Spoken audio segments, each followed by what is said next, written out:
To speak advanced English, you need lots of alternatives, not just one way of saying something. For example, if you ever in this situation, you might say this: if I jumped out of a plane, I would be frightened. I certainly would. This is commonly referred to as the second conditional. But there are lots of ways of expressing the second conditional. The first alternative is were I to. So let's first remember our original sentence, but we could also say this: were I to jump out of a plane, I would be frightened. And notice what's changed here. Here we change the order of words slightly and remove the if. And we start off with were I to. Then instead of using the past tense verb, we use the infinitive, jump. And the second part of the sentence, the second clause, stays the same. And this has exactly the same meaning as the original sentence beginning with if. It's an advanced alternative you can use. But there are some things you need to know about it. Firstly, you don't just use it with were I. You can use it with were you, were she, were he, were we, were they. Any different person. Here are some more examples, and then I'll pick out something else that's important for you. If you owned a car, you would drive to the shops. That sounds true. But we could change this to were you to own a car, you would drive to the shops. So we make the same change again, changing if to were you. In the second example, there's some money.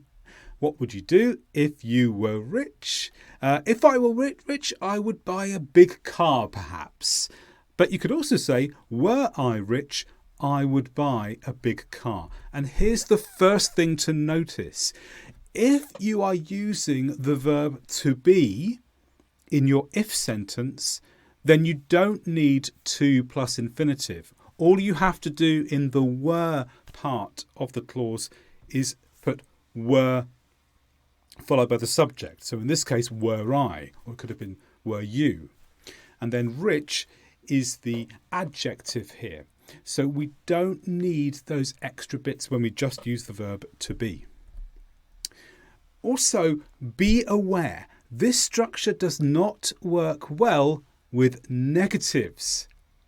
Were you not to own a car, you would not drive to the shops. Well, grammatically it's actually okay, but there's too many complications in the sentence. And because there are so many complications, inversion of you and were, two different negatives, it becomes difficult for the listener to follow. So I advise you just use these sentences when they are positive, not when they are negative. And also be aware this is considered formal. So it's great in formal situations, essay writing, presentations, when you're with an important person. But if you're with a friend, it's perhaps not the best form to use. They may think, why are you speaking to me so formally? So be aware, it's a great phrase to use as an alternative to if in the second conditional, but just in formal situations. Here's the second alternative, and it involves the words on condition that. Now, remember the second conditional is used for unreal situations, situations which are not actually true or very unlikely or not true yet. And this situation is probably never going to happen. Do you think you will ever see a dinosaur? I believe the scientists tell me they've all gone. So I would say this: if I saw a dinosaur, I would run. I use the second conditional because it's not real. It's not going to happen. But I can change this sentence using on condition that. I could say this: on condition that I saw a dinosaur, I would run. The meaning's the same, but we've changed if for on condition that. And all we've done here is we've put on condition that at the start of the sentence, we still have a past tense clause and we still have would followed by the clause at the end. What do we need to know about on condition then? Well, look at the red words at the bottom first. On condition that emphasizes the restriction. So although the meaning is the same in essence, what we do when we use on condition is we are putting extra emphasis on the fact there is a condition. In other words, otherwise this won't happen. So let's look at our two examples from before. If I owned a car, I would drive far. Well, on condition that I owned a car, I would drive far. So really we're saying only if this happens. And the second one, if I were rich, I would buy a big car. On condition that I were rich, I would buy a big car. Let me just pause on the second example. Some of you watching this video may be surprised to see on condition that I were rich rather than on condition that I was rich. It's important to, many of you will know this, but I will just mention it in case you don't. In the second conditional, instead of saying if I was, we say if I were.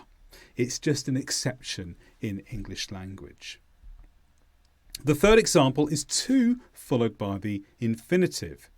How does this one work? Well, let's go back to the money idea. Money is great for second conditional sentences because we often imagine having more money, but we don't. So it's not real. So we use the second conditional to show it's not real, we're just imagining. What would you do if you had more money or if you won some money? Maybe you would say this: if I won some money, I would buy a house. But we could also say, to buy a house, I would need to win some money. Lots of changes have happened here. Let's go through them one by one. So to followed by infinitive at the start of the sentence cannot be used for all second conditional sentences. It's only to be used when this one thing depends upon another. Look at the examples at the bottom. If I had a ball, I would play a game. We could say to play a game, I would need a ball because it's the game depends on the ball. One thing depends on another. Not all second conditional sentences have this meaning, but if they do, then you can use to followed by the infinitive.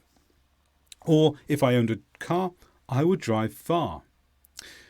Turn it around, to drive far, I would have to own a car. So you can't drive far unless you own a car. So one thing depends upon the other.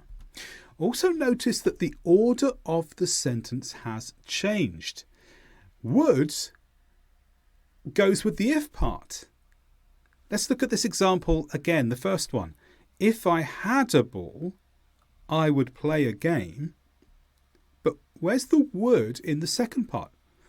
I would need a ball. So the actual information in the if clause has moved to the would clause. This is because we have changed things to show that one thing depends upon another. Often in a conditional sentence, we do things the other way round. We imagine a situation and then the consequence comes after. But here, the consequence comes first. So the game comes first. So here the would goes in the second part. Notice the second clause, I would play, if we go back to the first sentence with if I had a ball, I would play a game. Notice play a game is the part that goes with to plus infinitive. So the whole order has changed here. And also an extra verb is required to show the dependency of the first clause on the second clause. So in the first example, to play a game, I would need a ball. In the second sentence, to drive far, I would have to own a car. So we need a verb to show what the relationship is in terms of how something is dependent on something else. So to play a game, you're dependent on the ball. What are you dependent on? Well, you need a ball. So need expresses that dependency. So it's quite a complicated one to use, to plus infinitive, but it's a really good one to learn and know how to use. And of course, the more complex your language is, the more you're going to impress others when you use it correctly. You're going to sound like that native speaker you want to be. Number 4, the thought of. Let's go back to our parachute example again. Remember, we started off by looking at this example. If I jumped out of a plane, I would be frightened. But we can also say it like this. The thought of jumping out of a plane makes me frightened. So here we introduce the thought of to make it imaginary, hypothetical. So the phrase the thought of does that for us here, and that results in some changes. Although structurally it may seem similar at first, we still have jump at the beginning, out of a plane at the beginning. Notice that jump is now in the ing form. We've changed it into a noun by adding that ing. The thought of jumping out of a plane. And then the clause continues to the end.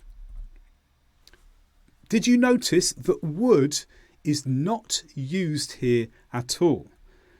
The would exists to tell us that something is hypothetical, but we don't need it anymore because the thought of tells us it's hypothetical in the beginning. And because we have taken our verb, jump, made it a noun, suddenly we don't have a verb anymore. So a new verb is needed, and this verb should express the relationship between the two parts. The thought of jumping out of a plane makes me frightened. And now we have the original meaning with slightly different words, slightly different structure. You don't just have to use thought either. There are other words that express this imaginary situation. For example, the notion of jumping out of a plane makes me frightened. The idea of jumping out of a plane makes me frightened. They all have the second conditional style meanings. They're all hypothetical situations, but this time using different words rather than would to introduce that hypothetical nature. Before we leave the thought of something important, this structure works best with descriptions, not where an activity is in the second clause. What do I mean by this? Well, look at the first sentence. The thought of jumping out of a plane makes me frightened. So frightened is a description. Frightened describes me after I jump out of a plane. So the activity is in the first clause here, jumping out of a plane, but the second clause has the feeling or the description of me. Now look at the second sentence. The notion of owning a car makes me drive far. Well, grammatically it's correct, but the meaning doesn't really work here because the idea of owning a car makes me drive far. No, an idea doesn't make you do anything. So in terms of meaning, it doesn't work here. You can only use it with descriptions, not when you're describing that one thing leads to another thing happening. Here's our final phrase. I couldn't say how. So again, starting with the jumping out of a plane example, we can also say it like this. I couldn't say how frightened I would be if I jumped out of a plane. Now, this is probably the most complex change here, but it's a really good phrase to use. So let's try and learn it and put it into our English. So 3 things to notice here. First of all, like with the previous example, we use it with descriptions. We wouldn't use it with where the consequence is an activity. So I couldn't say how frightened I would be if I jumped out of a plane. Frightened describes me. That's fine. We can use it here. Now, notice again the order of the clauses has changed in this particular example. Frightened used to be in the second clause. It's now in the first clause. If I jumped out of the plane, that used to be the first clause. Now it's the second clause. We've turned it around. And the third change here is that the descriptive word has changed order with would. Previously, we would say, I would be frightened. But now it's how frightened I would be. There's a change in the order of the words, and it's caused by that first phrase. I couldn't say how frightened. And the reason here is because we're bringing emphasis to the word frightened. So how is a word that indicates magnitude of something. I couldn't say how frightened. In other words, I mean a lot.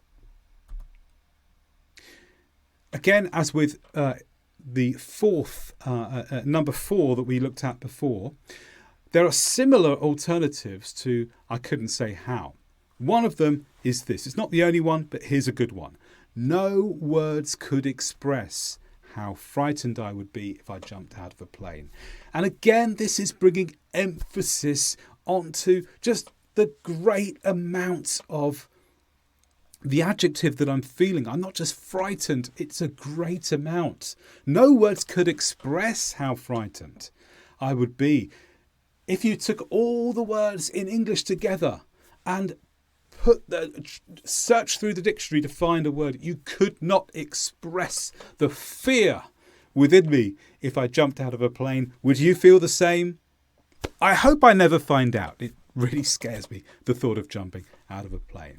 Those are 5 brilliant phrases to use as an alternative to the second conditional, and let's get your English even more advanced. If this is the first time you've watched one of my videos, try clicking on the link in the description to my Udemy course on advanced English grammar.